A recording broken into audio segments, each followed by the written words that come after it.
I first came across the work of M.Y. Allan when an intriguing book called Made in Bradford arrived in the office. As a Bradfordian, it interested me. As a journalist, it interested me. As someone engaged in my city, Bradford, it really interested me. And as someone of Asian heritage, it interested me. It was a book based on conversations that Eunice, thank you, had with British Pakistani men about what it meant to be British, Asian and Bradfordian in a post-9/11, post-riots, post-London bombings Bradford. And it was a fascinating piece of research and had, I suspect, more than little to do with Red Laal, which is Eunice's latest novel, and it's actually been officially launched tonight. Eunice, Red Laal is actually a sequel, and it tells the story of a young British Pakistani drug dealer. What's the name of the drug dealer? The name of the drug dealer his full name is Khalil Khan, but his street name in the first book becomes Kilo, and that's the title of the book. Yeah. The reason I start with that question is because of a discussion we've just been having upstairs. I misread something, and I thought I'd been mispronouncing the name. I called him Kilo the whole way through, and then I read something and I thought, oh, hang on, I think he's called Kylo actually. Just explain that, would you, Eunice? Well, as I was talking to Nick, about, it had been close to 10 years ago when the first book was launched, and soon after that book, a friend of my publisher, an acquaintance of my publisher, an ex-policeman I think, for some reason, I can't remember why, wanted to meet me and talk about the book and stuff to do with crime and Bradford probably and stuff. And we met, and he kept pronouncing Kilo as Kylo. I just thought that was piss funny. I just thought it was hilarious. There was just something really kind of oddly ironic about it. And so I never let on to the guy that you pronounced his name wrong. And it's always stuck in my head. And it's something that appears in this book, where I think there's a scene where a police officer is questioning Kilo or something. Or somebody, there's an instance when Kilo reflects and says it always makes me laugh or something when people pronounce my name so it rhymes with Hilo rather than Kilo. Or Kilo. So that's what, it's my own little private gag, I'm afraid, and it's probably full of those little private gags. That's all right, that's probably right. But they're enjoyable. The reason I bring that up is because, and I will come on to this, the book's about a lot more than what it appears to be. This is actually the second time that I've read the book. We did a soft launch about 6 months ago. And so getting to read it a second time, I've suddenly discovered a whole new world to Eunice's latest book. But the reason I bring up Kilo, Hilo, Kylo is because one of the things it's about is about a tension between about being British Asian, being British Pakistani, and living in an English world and living in Bradford, and about integration. And I think that little moment, the Hilo Kylo thing, kind of says something about that. Possibly. I don't know if those kind of traditional views of what it is to be of sort of minority heritage in Britain still apply these days. You know, I'm talking about people who write in the 70s about these kids with dual heritage, and there was this sort of narrative that, you know, they're in between two cultures, and there's quite a sort of well-known book by, is it Muhammad Anwar, called Between Two Cultures. So I'm not too sure that exists now, because we're sort of 3-4 generations down in some ways. The tensions that do exist are essentially to do, I would argue, more to do with something more structural and to do with things like class and race, rather than those kind of older cultural blames, if you like. Okay. I mean, I still hear about it today. You know how the young British whatevers, Pakistanis, Indians, whatever, negotiate their cultural identities. The truth of the matter is, people kind of do it. They don't get too caught up about it. I feel. But there is that kind of, throughout the book, I think it is a vehicle, sort of, you know. I think most books, especially those that can be loosely called somehow fitting in a post-colonial sort of narrative, post-colonial tradition, do have that authorial politics in there somewhere, and I don't kind of escape that. I don't shy away from that either. You know. Yeah, you definitely. There's a lot you don't shy away from this book. I'm going to get my phone out, not because I'm waiting for a call or anything, but to keep my eye on the time. What we'll do is we'll talk for about 35 minutes. Eunice will do a bit of reading, and then we'll take questions. I want to move swiftly on. We could go through your back catalogue, and I'm sure some of it will come up. But I do want to move swiftly on to Red Laal. Who or what is Red Laal? Literally speaking, he's a character from Kilo's past without Kilo even knowing it. He's a guy who kind of crawls out of the woodwork and has had a strong friendship sort of relationship with Kilo's father. Kilo's father died in the first book, so this guy's been in Britain since the 60s, 70s or whatever, and today he's a gangster, you know, and he is a fairly kind of powerful character, and he saw part of the story is he feels obliged to help and save and rescue Kilo and to get him back where he was, and he treats Kilo pretty much as a surrogate son, I would say.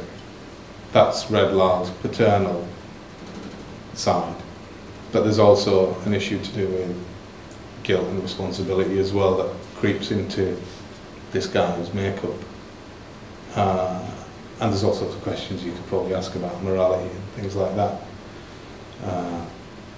So yeah, I think I like the guy. I like the guy. He's a complete bastard, but I like the guy. He's more than a complete bastard. Yeah. He is. You know, I don't really think people are evil, but he's not far off. He's really not far off it. Very briefly, it's essentially, I'd say, a gangster novel. Kilo is trying to find a way out. He's offered redemption. He gets mixed up with Red Laal and some other people. Goes back to Pakistan for a little while. Yeah. Lots of things happen. But something occurred to me when I was reading the book. It is largely speaking a gangster novel. It absolutely tears through the story. It's a breakneck speed story. It really is. But there's a review that I want to read from the back here. Matt Baker from The Big Issue. He says, just as you're about to consign the gangster thriller to the bin of obsolescence, bored stiff by a tide of cliched storylines, along comes a belter which deserves the highest praise. I completely disagree with that review. It was something that I wrote myself. I don't think this is a gangster novel. I think this is complete false marketing. I think the gangster story is a Trojan horse. Yeah. So I've written down some of the things I think it's about. British Asian identity. It's about Bradford. It's about the position of Asian Muslims in Britain today. Do you think you could have explored these stories just as much without the gangster framework? No, well, I like the cloak, and it is a vehicle. You know, that does become a vehicle through which you carry these political or personal issues. That's what all writing is, I would argue. So it is a bit of a con, sadly, for people who read it. It's propaganda, or it's politics by stealth or whatever. So I enjoy that genre of fiction. I enjoy more of the genre within cinema, and it's pretty much what people like Scorsese do with Italian identity and that sort of thing, and people like Mario Puzo or whatever. I think there is a politics of identity that I'm interested in. I'm not sure if I'm any good at it, but I'm interested in it. And so, whatever I write, it's hard to escape. I don't think I've ever written anything. Well, I have written a couple of things that are kind of broader and appear to be, are in a sense more universal. And in some ways this is kind of universal because it's a human story, but within that human story there are sort of attendant issues. There are relevant issues that are probably more relevant to some people than others. Right. But when I write short stories or whatever, there's always some kind of reference to identity. And it might be, identity as a son, as a father. Okay. It might be identity which is pricked at a certain point because of your ethnicity, because of your faith,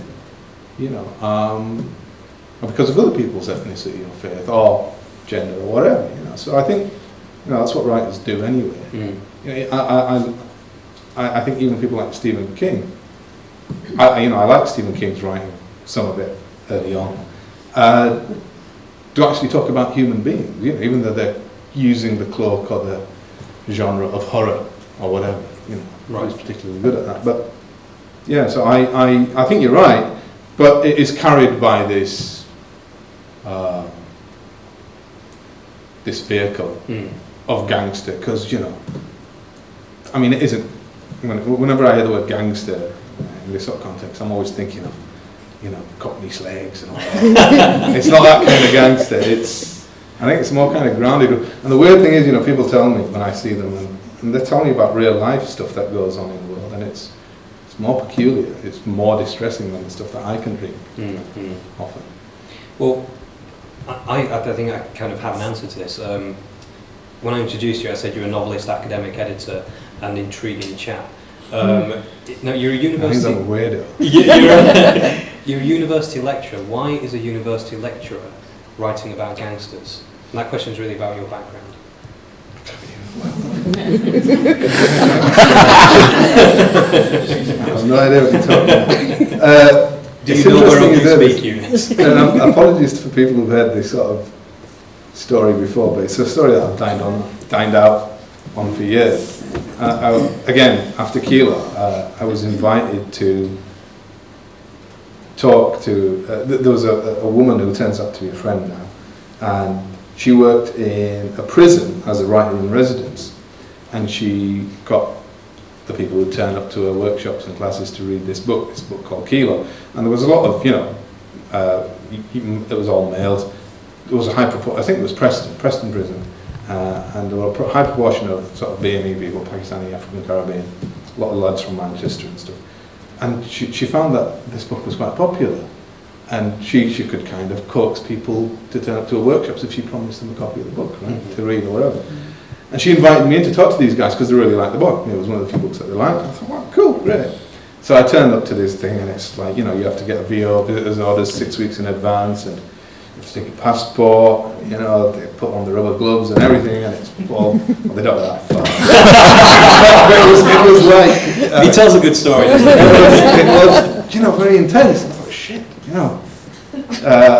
I had no contraband on me anywhere, so that was good. So I go in and I see these guys. It's a big room, it's a bit like this. And Amanda, that's her name. She was sort of sat where you are. I was sat here. And the only difference was there were like two screws, two prison guards by each side of us, and there was a sea of these dudes, these hulking men, you know, who spend all their time doing press-ups and making their biceps bigger and all this stuff in grey sort of sweats. And she talked to me a little bit, and then, you know, the questions from the audience, and they asked me, you know, how much money did you get? And I said, well, you know, to be honest with you, I didn't get a lot of money for this book. You know, it's my second novel, and it isn't really about the money. It's just the fact that I, you know, sort of a selfish prick, and I like writing, and I like the idea of being published and all that kind of stuff. And no, there's a bit of a hubbub in the audience. No, that's not what we're talking about. How much money did you get? Well, you know, if you must know, it was X pounds, you know, and it wasn't a lot. No, look, you know, how much money did you make in the deal? And then that's when the penny dropped. They all thought I was Kilo. They all thought I was this drug dealer. But at the end of the book, you know, there's a tidy sum in his hand. You know, he manages to kind of make a lot of money in this book, and they thought that was me. And then I kind of got quite paranoid and alarmed for the rest of this hour, or whatever it was, because I figured, hang on a second.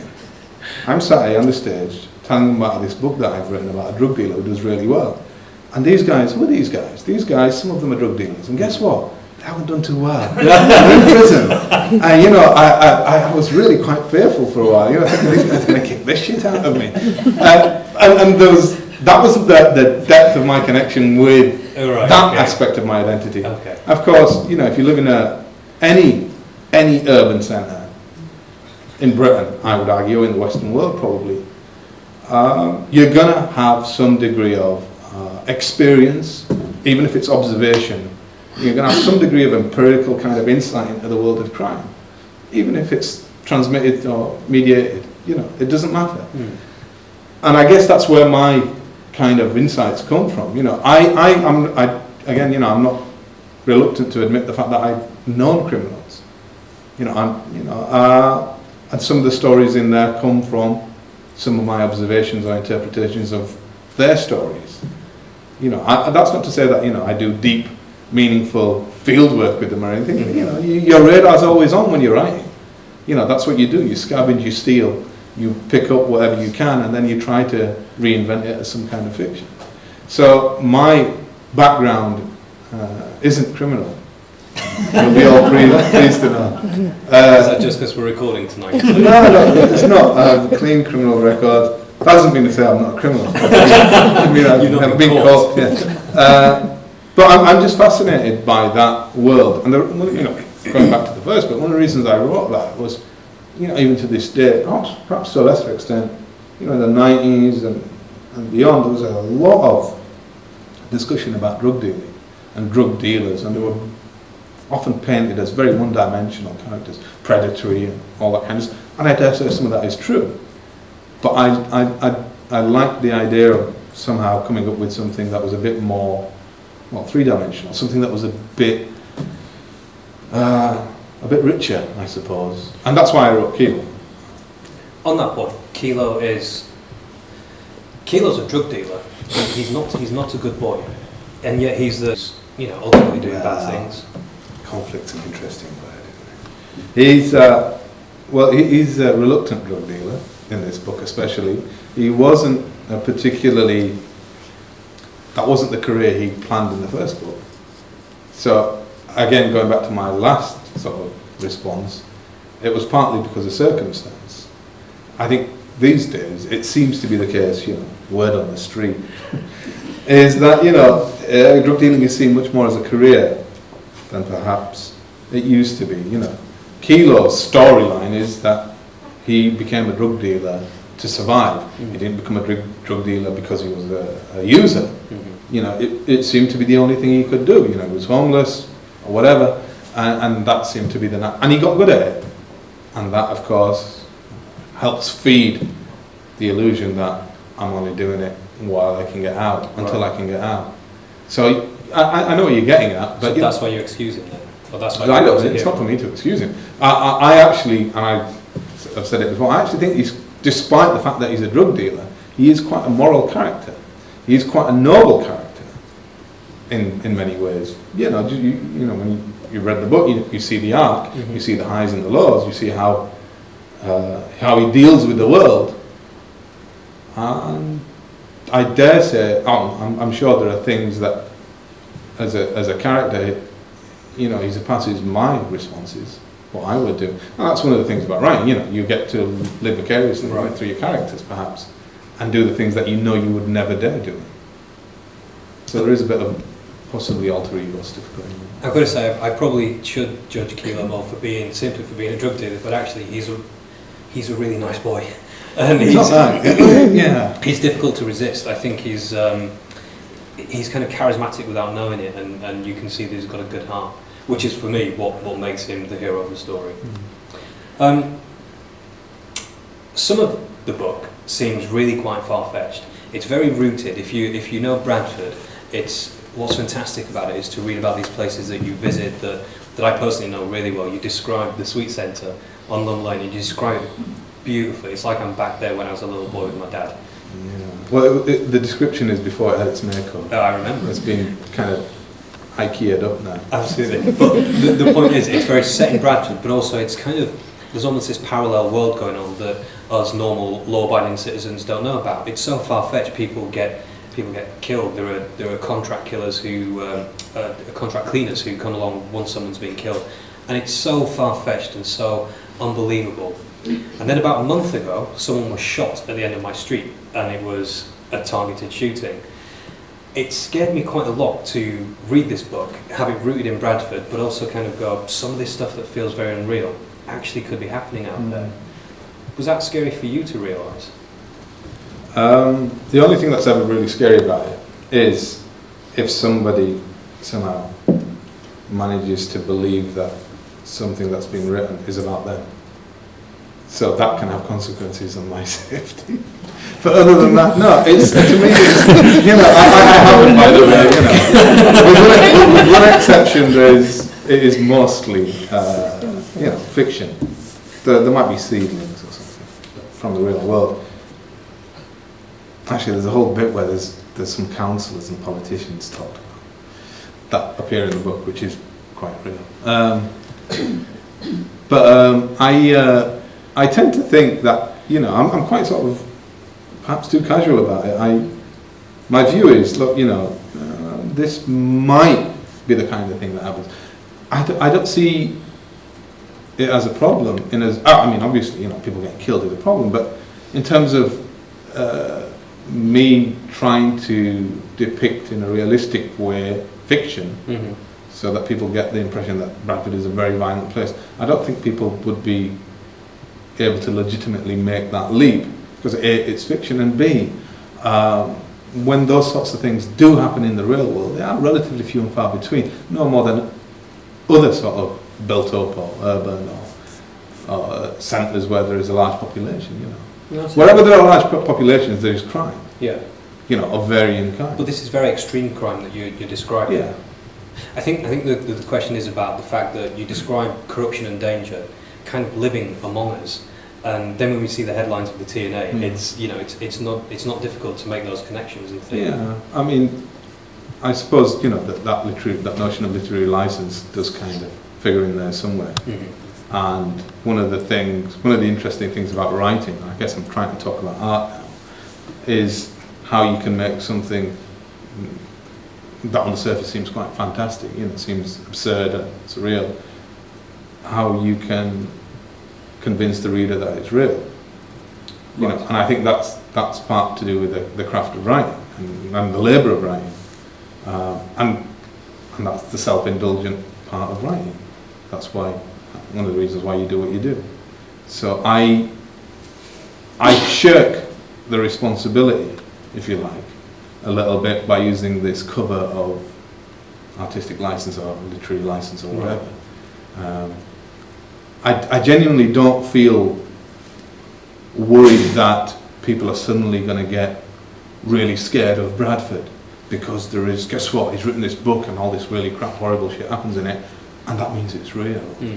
I don't think people are that sort of naive, to be honest. Maybe it's just me. Yeah, you do right for the Yorkshire folks. Don't stop. Kidding. They were sympathetic. We're having a go at them. We're friends. Well, I'll tell you what, I was going to say this question and soften you up, but I won't. We talked about this at length at the opening 6 months ago. A big question about this novel is that it's very damaging for Bradford, and Bradford doesn't really need one of its own kind of saying bad things about it, surely. Where is it damaging about Bradford? Well, just the fact that it's a gangster story and it's about drug dealers and it's sort of valorising these people, or what? Not necessarily that. It's depicting an underbelly of Bradford that a lot of us would like to say doesn't exist because we want to see positive things about Bradford. Are you kind of contributing to the negative narrative that seems to be put on our city? I hope I'm not consciously. It's not my intention to do that. Quite the opposite. I think there are passages in there that are, highly positive about Bradford. There are bits about the underbelly that are good. There's this one character, Colin, and Kilo's attitude toward this guy is, in some ways, remarkable, I think, because this is a kind of character at the margins. He's a guy with all sorts of issues and problems, but Kilo talks about him as a Bradfordian. Kilo is a Bradfordian, and he has my view is, my intention was to write about a character who has a great love for his city. And the way he describes, the way I write his descriptions of Bradford, I think are, I wouldn't say sympathetic, because that's kind of patronising, but they're brutally honest, and they are, once you get to the conclusion of them, they're not even complimentary, but positive, I would argue. The action that takes place, the amount of novels that are written about London, of this sort of genre, about crime, about all those sorts of things, you know, don't necessarily contribute to London's image as, you know, something that is overarchingly negative. Sure. And I don't think that kind of process would apply to Bradford either. I mean, Bradford's got more problems, well, had more problems than something that's written in a novel. You know, it has got a reputation, Yeah. and there's no denying that. But I would argue that, you know, those problems are kind of out of the gift of a novel. You know, they're not particularly magnified because they're referred to in a novel, perhaps. I guess is the point, as an artist, you don't have responsibility to the PR of Bradford. Well, maybe you do. I don't know. I mean, you know, I'm a Bradfordian, and I love my city. I mean, and I remember when I first started writing, one of the things I had to sort of mess about with was, well, where do I situate these characters? Do I situate them in Bradford, or do I come up with this, you know, Bradifax or something? Do you know what I mean? Because you've read them books that are kind of happen in this weird hinterland that is nothing and nowhere. And there may be amalgams of other places and different places, or the places that refer to. And I did that. I went through those routines of writing a novel that was kind of anonymous, you know, in terms of it didn't happen in any place. It could be anywhere. And they were just crap. You know, they were just pretty dire. So I am exploiting Bradford. Yeah, there's no two ways about that. But you know, that's what writers do. They exploit everything. There's a really good quote by a fictional character. I don't know if anybody ever saw The Singing Detective, Dennis Potter's thing. And the character is called Marlowe. He goes, writers will do anything. They'll eat their own young if they can. Right? And it's kind of true. In order to get that line right, or that arc right, or that story right, you will, you know, sell your soul to the devil, perhaps. And for me, it's worth the risk, because I like to bear in mind this question of responsibility. Because I don't want to be one of those people who, I don't think I've ever sort of dissed or, you know, been negative about Bradford. Quite the opposite. You know, Made in Bradford. The first book that I ever wrote was Annie Potts is Dead, which is set in Manningham. You know, which for me is like the heart of Bradford. Right. And the character there, you know, was passionate about Manningham. So I think there's a difference between the world your character inhabits and the world that somehow inhabits the character. I don't want to sound like a kind of pseudo or anything, but you know, it's there comes a point where you have to detach. You have to make that break, you know, and say, look, you know, this bit's fiction and this bit's the real world. If there is some degree of synergy, then I hope the kind of end result is of a positive nature rather than something that's damaging. I do think Made in Bradford was, I don't know if I explained it properly, Made in Bradford really did add to the kind of cultural conversation of the city. And I know you know I'm winding you up about some of this. No, it's good, it's good. You throw me all the curveballs you like. Before you go on, I don't know when you'd like me, or if these guys would like me to read. Can I ask one of our steward friends to go up to the dressing room and get me my book, please? Thank you. I've left it up there by mistake, and it's got kind of bookmarks in it. Very good. Right. Well, I won't do as good a job as you, but I just want to read a couple of little extracts that back up my next question. I won't give them much context, you can do that. The fear of Beard and Burke are alike. It's not gone away yet, and maybe it never will. It's not just the obvious ones to fear, it's all of us. If we're not white, we sure ain't right. So this is where we'll stay. Not quite human, incapable of being painted normal, and we can't be ignored. We have to be watched all the time. Like the pharmacist Pussy said, being asked to prove yourself as loyal, as safe, and above all as one of us is reasonable. Are you sure you don't want to blow yourself up? You're sure you're not on jihad?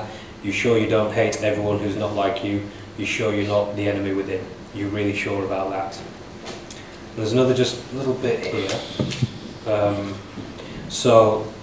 Kilo is driving with Dulla through Bradford, and he describes Bradford.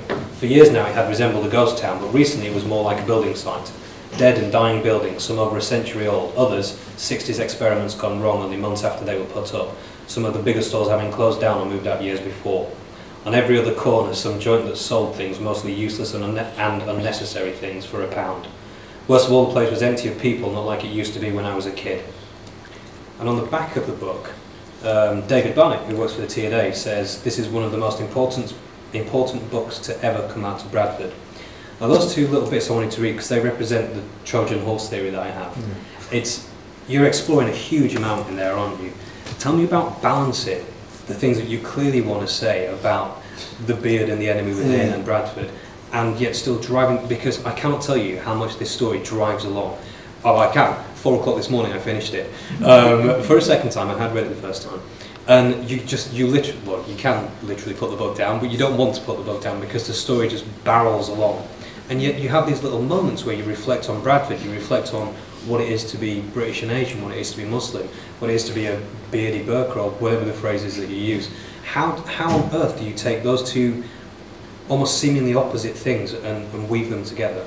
Well, I have a really crap process when it comes to writing.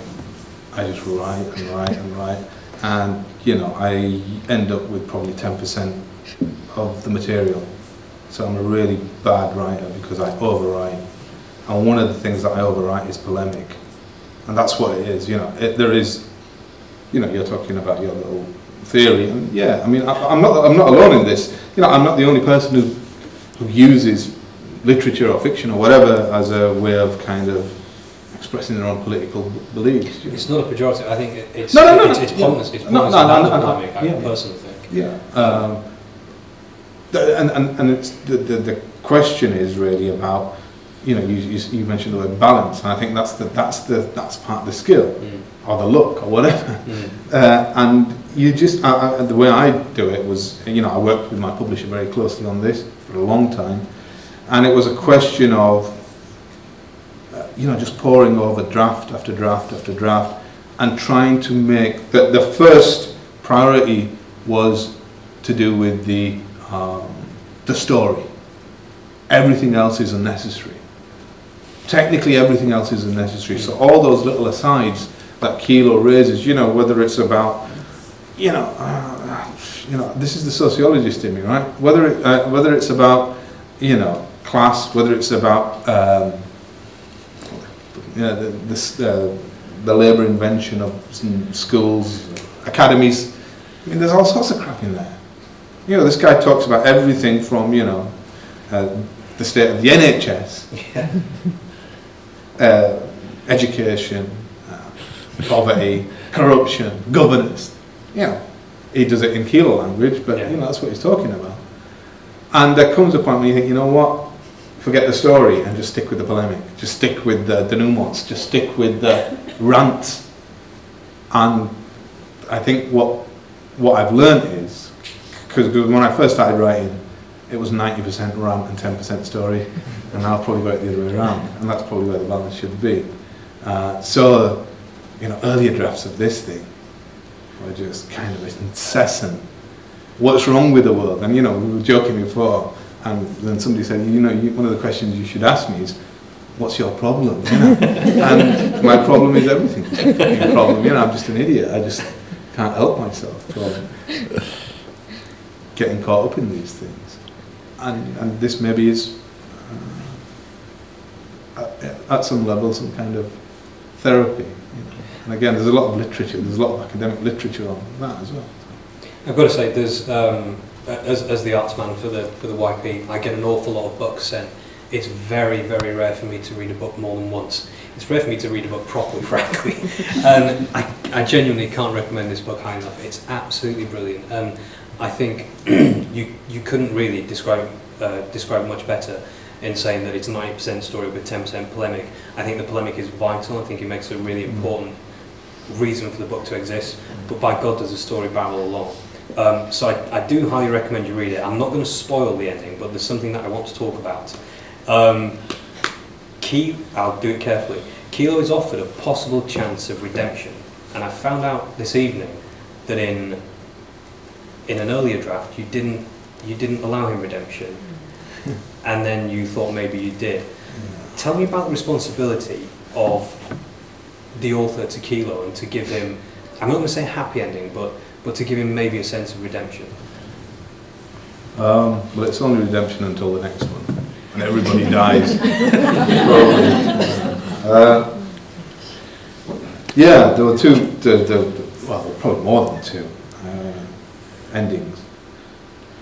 But in one of them, it was basically a low ending, and the other one wasn't as low, probably.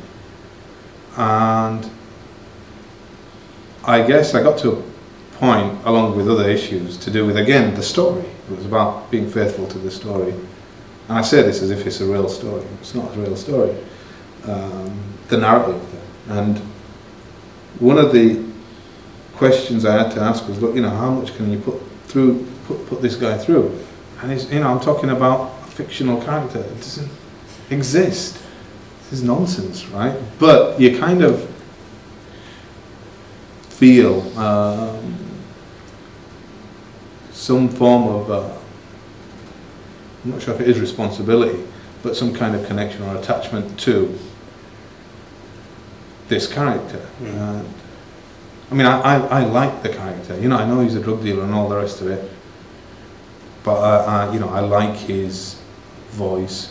I'd like to be him, except for the drug dealing and all the killing. But I really felt that one of the strands of the answer is that I felt that you've got to kind of give the guy a break at one level. And the other thing was, some of the people who read the draft were quite sort of distressed by that first ending. They were quite upset by it. Can I jump in? It was literally 4 o'clock this morning. I'd had too much coffee, smoked far too much. I thought I was possibly having a heart attack. My heart was racing, absolutely pounding, because what you do is, it's quite a bravura ending actually. You sort of give us a taste of two things. And when I thought things were going very, very wrong, and I'm not exaggerating, my heart was pounding towards the end of this book. And obviously the build of the 300 odd pages to begin with gets you there. But it's a magnificent piece of writing. And so sorry, I interrupted because you were talking about the strand, and I understand the strand that you're talking about. Yeah. But you decided to go a different way. Yeah, because one of the other things was, without trying to give too much away, sometimes when you get responses or feedback from people who might have read your work, sometimes, occasionally, it kind of sticks in your mind a bit. And I remember one. She was a student of mine who'd read the book, and she really, really, really hated the book and hated me, actually. and yeah, that's surprise. And she was really down on the fact that, there was, she felt that, I gave her a strong, I felt, rebuttal, but that it was a very negative book. There were all these really horrible characters, and there was nothing good being said about Bradford, and there were no good role models, and those are sort of alarm words for me. Role models. It's like, get over yourselves. What am I? I'm not an Olympian or something. I just write sort of weird books, and she made a pointed reference to women. The absence of strong female characters, and what you're talking about involves one of the female characters, and I suppose a bit of that crept in. That recollection of that conversation I had with a student. So maybe that had an impact on it as well. That I want to kind of make sure that people don't sort of interpret it as, oh, it's him is being, the misogynist, a woman hater again. Right. We did say literally on the way down here that you actually managed to have your cake and eat it. You do something quite special at the end where I'm gonna get you to read something and throw it out. There is one last question, which is a far too big a question to be my last one, but as this is a literature festival audience, I want to ask about the arrival of the story. Does Red Laal suddenly come to you in a moment of inspiration, or is this perspiration? I'm going to cop out and say both. Good, great. Well, originally it wasn't a Kilo story, this was another character that I'd started off with. It was a character who was, I think was just out of prison or something, and he was finding it difficult to get work and stuff, and then Mr. Big comes a-calling and he resists, but he ends up kind of working for this guy, and then, you know, things happen. That was the story.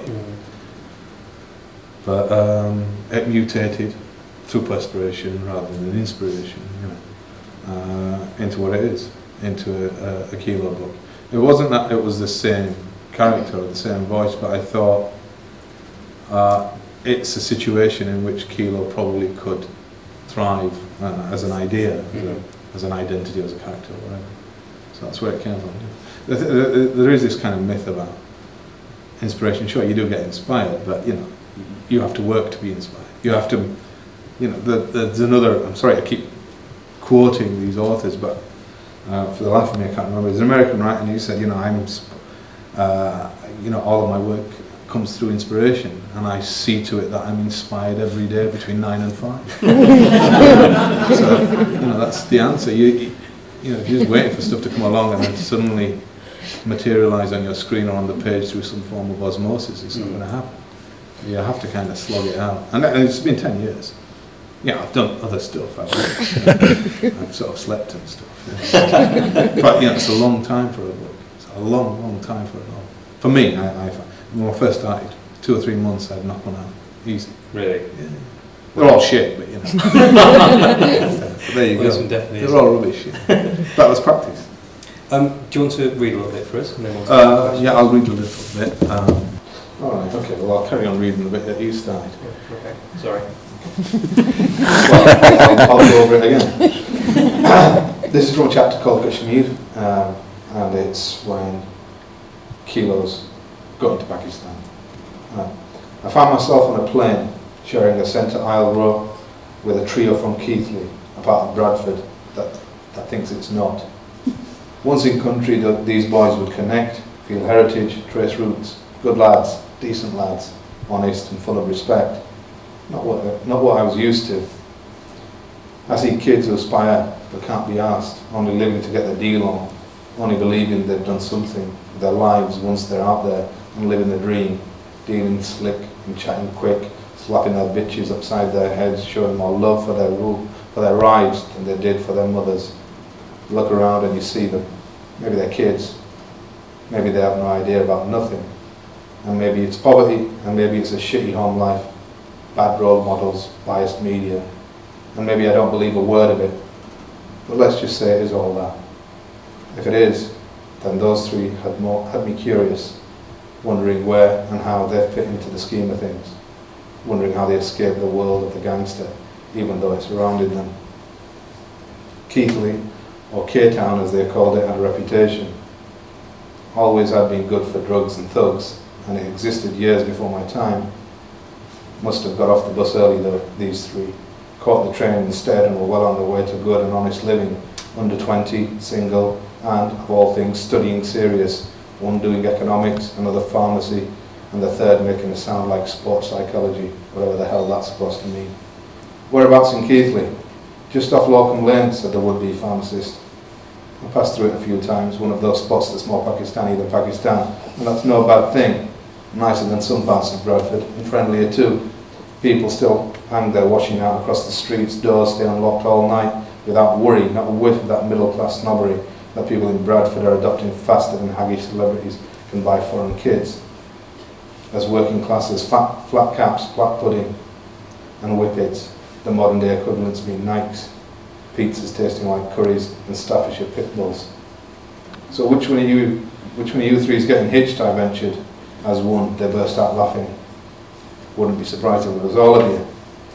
They laid their knowledge on me, dropping signs hot enough to burn a hole through my hands.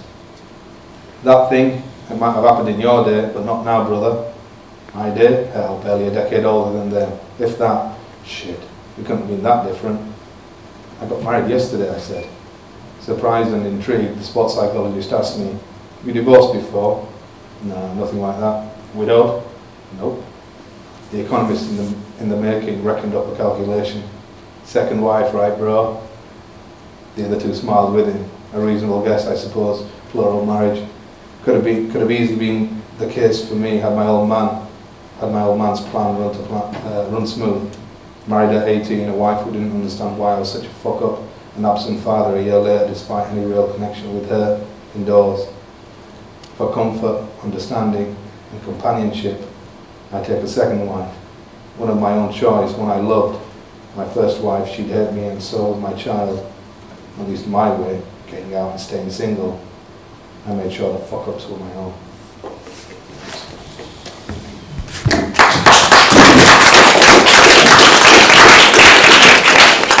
Thank you. So if you guys have any questions... You were talking earlier on, you like gangster as a movie genre. Has anybody been after the film rights of your film, or visited your film? Yeah, not for this one. Well, kind of, yeah, but it was all a bit kind of pointless. For Kilo, there was a young guy from Leeds. And what was that? It was me just having a fiddle. Oh, yeah. I'll fiddle there if you're comfortable with that. Comfortable with that. Sorry. There was a chap who was, really enthusiastic and stuff, and he bought the rights, and they kind of expired. But other than that, no. Apart from a short story I wrote, which was made into a short feature, which was very, very, very, very interesting as an experience from a writer's point of view, But no, nothing. I would say nothing serious. But I'm open to offers. I don't know if you have read it. It's like a movie. It's incredibly filmic.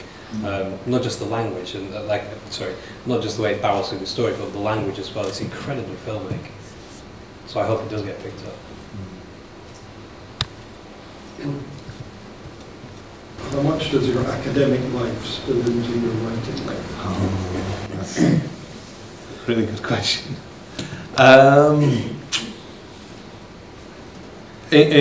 Well, more recently, less so. At one time, I was teaching heavily at the university on the creative writing degree, so it was weird. Every now and then, I'd work with students, and that would generate material for me.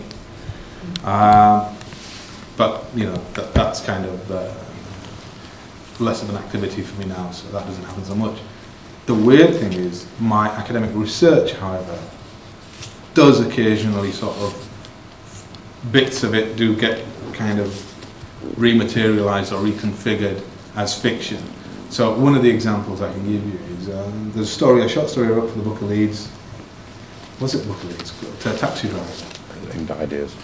Ideas Above Our Station, I beg your pardon, I stand corrected. And that was a collection of short stories. And when I was doing the field work for Made in Bradford, which was essentially a piece of social research, I interviewed this one guy about his work, and he was a taxi driver. And it was a lovely interview, one of the best interviews I've ever had. And what's nice about interviews is when they're so natural, It was a really good interview, and it was really good kind of rapport. And some of this guy's turn of phrase was really evocative to me. It was really interesting. And I found myself initially quite unconsciously, if you like, not unconsciously, subconsciously, without even knowing, quoting him in this story. And actually, one of the stories wasn't the same arc as the interview, but there were bits from the interview that I just almost couldn't relate to. So that element does. The other element is the kind of, I have an interest in sort of social policy and issues to do with ethnicity and identity and race and racism. So again, I'm very, very fortunate and privileged to be working in a place that lets me essentially do what I enjoy doing. And every now, as we've sort of talked about, my research reports, are the whatever I write in an academic setting, usually with my friend Charlie Husband back there, that they're able to be converted into some form to another output almost, And again, it's completely detached, but my work informs my fiction, and sometimes my fiction informs my academic work. They both work. So that's the sort of relationship. I think I'm quite lucky in privileged to be in that position where I can kind of cultivate two different aspects of my so-called professional identity. Thanks. That's a really good question. Don't be afraid to ask a rubbish one. No? Yes, both Made in Bradford and Kilo, I felt, tackled really individual people, made them very colourful, very particular. But what came out of it was something that, it may be just me, but I felt was very positive, which was an understanding that wasn't based on people's ethnicity in terms of difference, but something more structural that one can understand and do something about justice.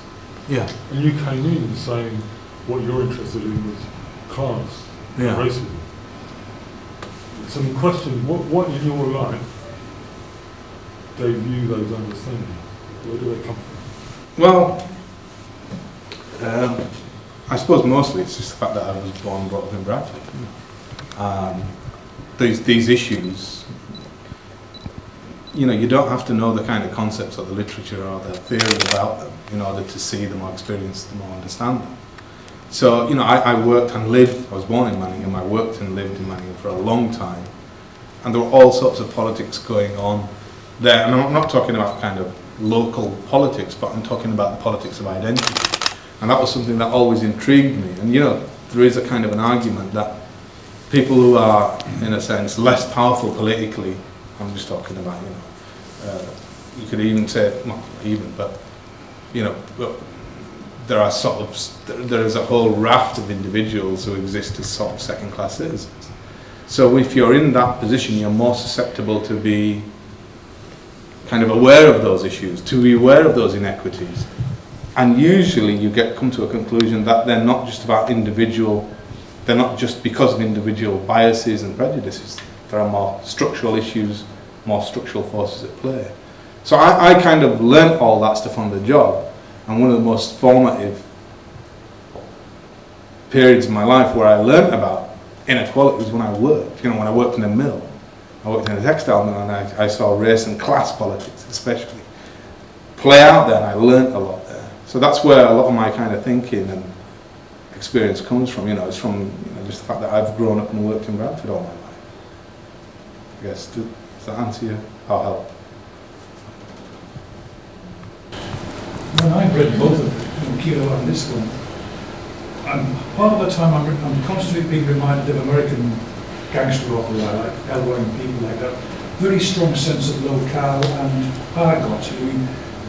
When you write, there's a very clear sense that people have a very particular use of language, very strong local argot comes across. The other part that whenever I read these two is, it's like reading Charles Dickens. There's a very strong descriptive moral conscience, and it's both deeply descriptive but also a very strong moral conscience. So in a way you ask a lot of your audience because you want them to live with both of those. Do you have an audience in mind, or do you just write and then your editor finds you back to it? I genuinely don't, and it's one of those things that I sort of struggle with when it comes to the end of the book. When you've written the thing and it's ready to go out, and your publishers or marketing people or whatever, and you come to design the thing and you come to design the jacket cover, and my honest answer is the only audience is me.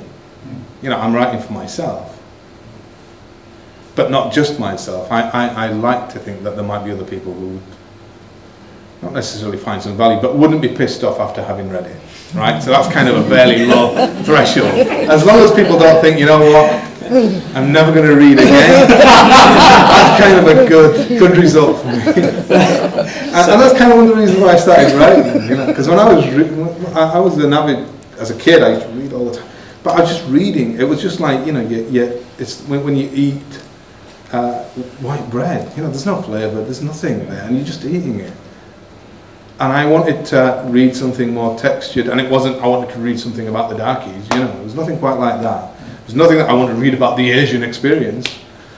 And, when I first read, and again, it's a book I always kind of refer to, was when I first read Kes by Barry Hines, it really struck a chord with me. And it wasn't about ethnicity at all. Yeah. It wasn't even, I mean, it was about class, but that wasn't the overarching thing. It was about a life that had been hidden for the most part. You know, it was about a culture that was hidden, and it was essentially working class culture. So that's why I started writing. I started writing because I wanted to write something that I would like to read. And, you know, that's the kind of a good definition of being self-indulgent, if ever there was. So my audiences are, yeah, I don't know, anybody who can read, I guess, which isn't helpful from a marketing point of view. You know, it's a really terrible thing to say, but you know, that's not what I do. That's not my concern. My concern is to serve the audience, and that's me. Sorry, but it's true. Thanks, Shelley. What's next? Have you got some ideas for your next novel? You said this took you 10 years to write. Yeah. I've been kind of really bad because, you know, I'm probably billed in this thing somewhere else, a writer. And I haven't really written anything substantive for the best part of 6 or 7 months. I've written a couple of short stories, but, you know, nothing real. So my kind of powder's dry at the minute. I've got one idea about a book, about another novel. But I've learnt to kind of, you know, as you get older, things slow down. I've learnt to allow it to ferment a little bit as an idea. So it's about, you know, it's about a much older character, and it'll probably, you know, have the same sorts of issues. It'll probably masked or cloaked or riding again in this vehicle of some kind of crime. As a way to cover any other issues that I want to talk about. It's not been analysed here or something. Yeah. Tell me about your childhood. How often were you beaten? Not enough, probably. But yeah, I am. The honest truth is, I feel a bit guilty about it, I suppose, about not being an active writer. But my excuse usually is, look, you know, I've got a life these days, and I've got other things to do as well. Not a good answer. And you've got a pretty big book out right now. We've got time for one more question.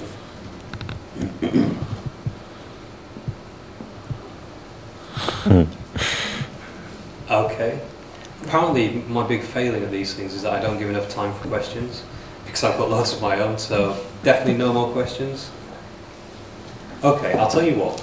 This is a terrible question. This is awful. I want to ask you about where it sits within British Asian literature. I want to ask about the tensions between second and first generation, all that kind of thing. But fair enough. I'll just ask this: why should we buy your book?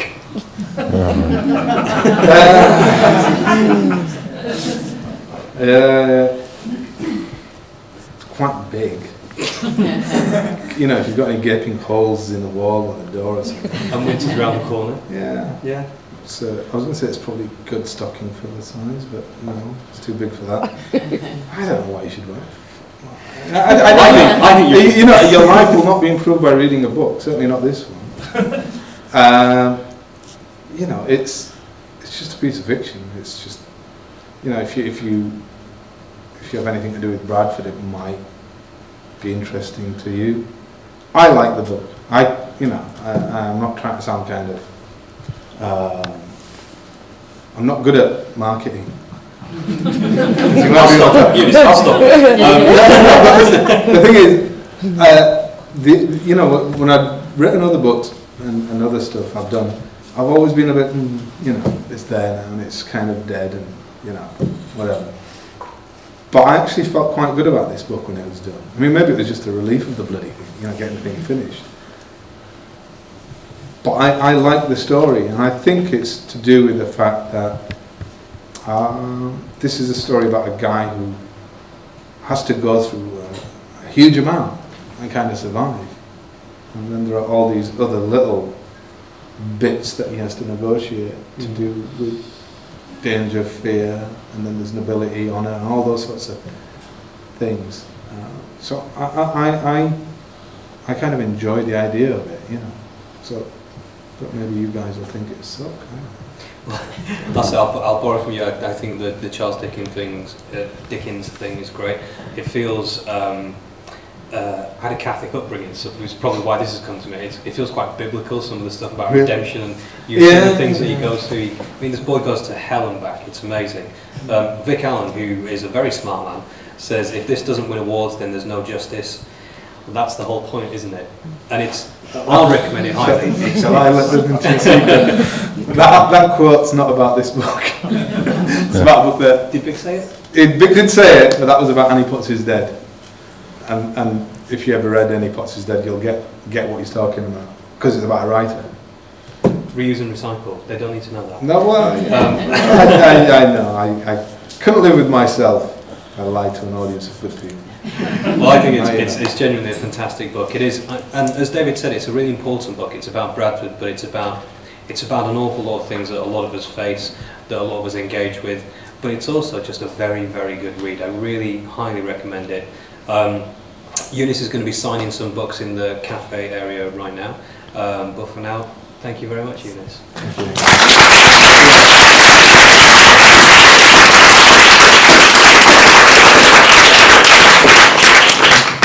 And this book is on sale out there, so go and buy it.